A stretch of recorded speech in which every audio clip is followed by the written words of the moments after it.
Dark side of Dubai.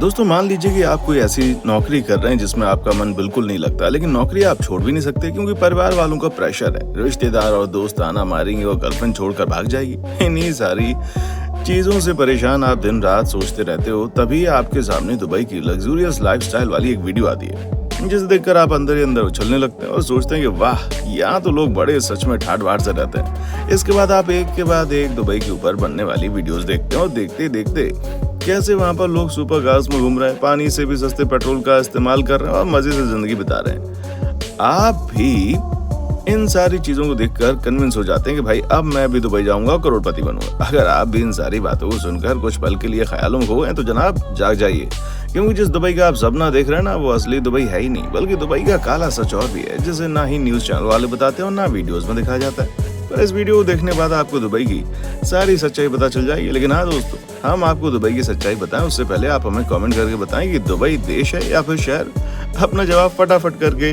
Comment में लिख कर भेज दें। अब भाई, ये बात तो किसी से नहीं छुपी है कि तेल की खोज से पहले दुबई रेगिस्तान की चादर से ढकी हुई एक ऐसी जगह थी जिसे कोई पूछता तक नहीं था। पर तेल की खोज के बाद सब कुछ बदल गया। लेकिन दुबई के किंग केवल तेल की खोज पर निर्भर नहीं रहना चाहते थे, वो दुबई को नेक्स्ट लेवल पर पहुंचाना चाहते थे। इसलिए उन्होंने पहले ये देखा कि दुबई की सबसे बड़ी कमजोरी क्या है। यहाँ पर कोई ऑयल रिजर्व नहीं है, लेकिन दूसरी तरफ दुबई की सबसे बड़ी ताकत यहाँ का जियो इकोनॉमिक लोकेशन है, जिसकी मदद से दुबई ने ऑयल रिजर्व वाली सभी कंपनीज को पोर्ट फैसिलिटीज देनी शुरू कर दी। साल 1958 से शेख राशिद ने इंफ्रास्ट्रक्चर डेवलपमेंट के ऊपर फोकस करना शुरू किया, लेकिन 1966 से लेकर साल 2000 तक दुबई के अंदर एक चीज बहुत ज्यादा स्पीड से हो रही थी और वो है इमिग्रेशन। जैसे जैसे दुबई विकसित हो रहा था वैसे वैसे वहाँ की लेबर पॉपुलेशन बढ़ती चली गई और आज ये हाल हो गया कि यूनाइटेड अरब अमीरात की टोटल पॉपुलेशन का 46% तो सिर्फ भारतीय हैं। असल में 1966 के बाद दुबई का इंफ्रास्ट्रक्चर बहुत ही तेजी से डेवलप हो रहा था, जिसमें लेबर की जरूरत थी। इसलिए बहुत सारे बांग्लादेशी, पाकिस्तानी और भारतीय लोग नौकरी की तलाश में दुबई शिफ्ट हो गए ताकि वहां पर अच्छा से कमा पाए। और उस वक्त भारत के अंदर भी उतनी ज्यादा डेवलपमेंट अपॉर्चुनिटी थी नहीं और आज यही वर्कर्स 70% से ज्यादा जनसंख्या के साथ में वहाँ की वर्कफोर्स बने हुए हैं, यानी कि वो लोग जो मजदूरी करके अपना पेट पालते हैं। और जो बाकी बचे कुचे लोग हैं उनमें से आधी से ज्यादा थोड़ी सी अच्छी पोस्ट पर जॉब करते हैं और मुश्किल से 10% लोग वीडियो में दिखाई जाने वाली लग्जूरियस लाइफस्टाइल को जीते हैं। पर हैरान करने वाली बात तो यह है कि दुबई में रहने वाले मजदूरों को गुलाम से भी बदतर तरह की जिंदगी दी जाती है। जब एक जाने माने जर्नलिस्ट बेन एंडरसन दुबई पहुंचे तो उन्होंने दुबई का एक ऐसा सच लोगों के सामने रखा जिसकी किसी ने उम्मीद नहीं की थी। भारत, पाकिस्तान और बांग्लादेश के अंदर कई सारी लोकल रिक्रूटमेंट एजेंसीज होती हैं जो ट्रैवल करके अलग अलग गांव और कस्बों में जाती हैं ताकि लोगों को उठा सकें और वहां पर जो ऑलरेडी काम करने वाले वर्कर्स होते हैं उनको जाकर एक अच्छी नौकरी का लालच दे देते हैं। लोगों से कहा जाता है कि उन्हें ऐसी नौकरी मिलेगी जहां पर उन्हें $500 से $1200 महीने का मिलेगा, वो भी रहने और खाने के साथ। लोग एजेंसीज वालों की बातें सुनकर खुश हो जाते हैं और फिर ये एजेंसी वाले इन वर्कर्स से वीजा और ट्रैवल वगैरह का चार्ज मिलाकर करीब 1.5 से 2 लाख ले लेते हैं। अब एक वर्किंग क्लास आदमी लाखों रुपए कहाँ से लाएगा, लेकिन नौकरी पाने के लिए उन लोगों को अपना कुछ ना कुछ बेचना पड़ता है या फिर अपना कुछ गिरवी रखकर वो लोन उठा करके चले जाते हैं।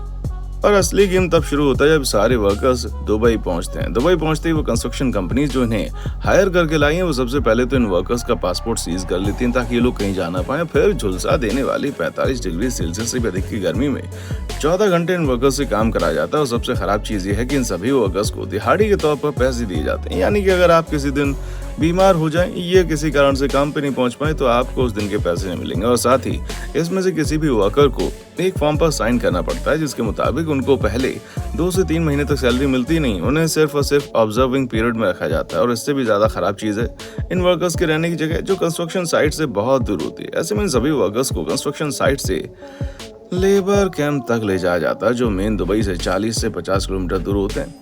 उन लेबर कैंप्स के अंदर बहुत छोटे छोटे कमरे होते हैं और एक कमरे के अंदर ट्रिपल डेकर बेड लगाए जाते हैं, जिसके चलते उस एक छोटे से कमरे के अंदर 8 से 11 लोग रह रहे होते हैं। ऊपर से इतनी ज्यादा गर्मी में लेबर कैंप के अंदर वर्कर्स का सो पाना बड़ा मुश्किल होता है, क्योंकि पंखा भी बड़ी मुश्किल से मिलता है और उन्हें साफ स्वच्छ पानी भी नहीं मिल पाता, क्योंकि कंस्ट्रक्शन कंपनीज को पता है कि ये सभी लेबर गरीब हैं और कहीं ना कहीं से पैसे उधार लेकर काम करने के लिए आए। जब तक उनके पास उधार चुकाने के लिए पैसे इकट्ठे नहीं हो जाते तब तक ये लोग वापस नहीं आ सकते।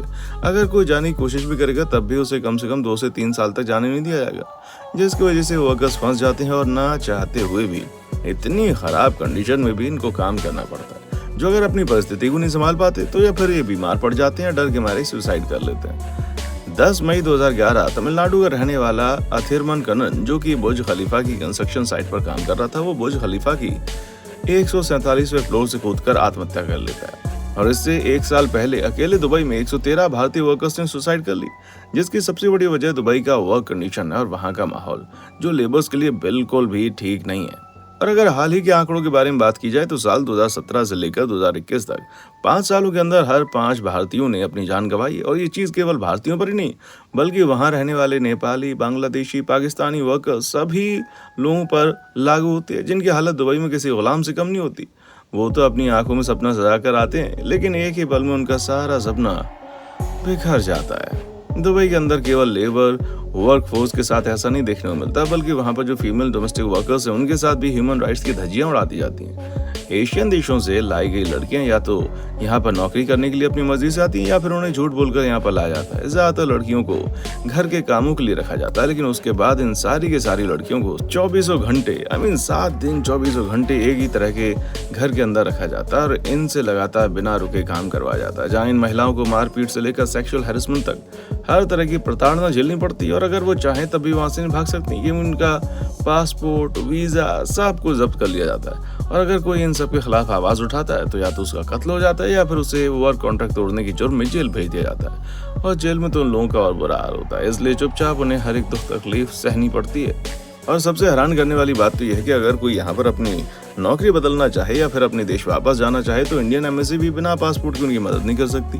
और उनका पासपोर्ट तो कंस्ट्रक्शन कंपनी वाले पहले ही जब्त कर लेते हैं, जिसकी वजह से ना ही वो अपनी नौकरियां बदल सकते हैं और ना ही अपने देश वापस जा सकते हैं। ऐसे में आप अंदाजा लगा लीजिए कि दुबई के अंदर करोड़ों लोग किस तरह की जिंदगी बिता रहे हैं। जब हम अंग्रेजों के कब्जे में थे तो कम से कम हमें साफ पानी और रहने के लिए घर तो मिल जाता था, लेकिन दुबई में काम करने के लिए जाने वाले लोगों को तो ये मामूली सी चीजें भी किसी लग्जरी की तरह लगती हैं। आप बोलेंगे जब कुछ इतना हो रहा है तो दुबई की सरकार लोगों की मदद क्यों नहीं करती, क्यों कंस्ट्रक्शन कंपनी वाले ये सब करने देते हैं? तो दोस्तों, इस बारे में दुबई की सरकार का साफ कहना है दुबई के हालात बिल्कुल ठीक हैं, किसी के साथ कोई नाइंसाफी नहीं होती और कंस्ट्रक्शन कंपनी वाले कोई गलत नहीं करते। यानी दुबई की सरकार सब कुछ देखकर भी अनदेखा कर रही है, जिसकी एक बड़ी वजह यह है कि कंस्ट्रक्शन कंपनीज दुबई की सरकार को कम पैसों में बेहतर इमारतें और चीजें बनाकर दे रही है। फिर चाहे उसके लिए कंपनियां लोगों की जान क्यों न ले रहे हो, इन्हें इन सारी चीजों से कोई मतलब नहीं है। और यही वजह है कि आज जिस दुबई को आप देख रहे हैं, जिसके खूबसूरती और गगनचुंबी इमारतों की मिसाल दे रहे हैं, वो तेल से निकाल गए पैसों से नहीं, बल्कि दूसरे देशों से गए लेबर के खून पसीने के मेहनत से बनी हुई है। बाकी आज के लिए बस इतना ही। उम्मीद है आपको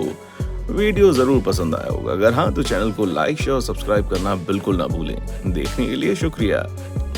दोस्तों, आपको स्क्रीन पर 2 और वीडियोस दिखाई दे रही हैं, जिसे देखने के लिए स्क्रीन पर क्लिक करें।